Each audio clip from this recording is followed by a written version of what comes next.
Welcome to Shri Vijay sir YouTube channel. మనం దివ్య పరీక్షల గురించి మాట్లాడుకుందామని మాట్లాడాం. మరి దివ్య పరీక్షలు divine test, Brihaspati Smriti mention 9 divine test. 9 దివ్య పరీక్షల గురించి బృహస్పతి స్మృతి మాట్లాడుతుంది. ఏంటది? ఫస్ట్ వన్ తులా దివ్య, సెకండ్ వన్ అగ్ని దివ్య, థర్డ్ వన్ జల దివ్య, ఫోర్త్ వన్ విష దివ్య, ఫిఫ్త్ వన్ కోశ దివ్య, సిక్స్త్ వన్ తుండుల దివ్య, సెవెంత్ వన్ తప్తమస్య దివ్య, ఎయిత్ వన్ ఫల దివ్య, నైన్త్ వన్ ధర్మ దివ్య.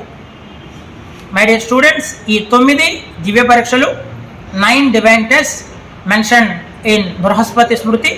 అయితే ఈ 9 దివ్య పరీక్షలో ఎక్స్ప్లెనేషన్ ఎవరికైనా తెలిస్తే కింద కామెంట్లో చెప్పండి. లేదు సార్ మీరే చెప్పండి మరొక వీడియోలో అంటే నెక్స్ట్ వీడియో కోసం వీడియో చేయండి అని కామెంట్ చేయండి. Thank you so much.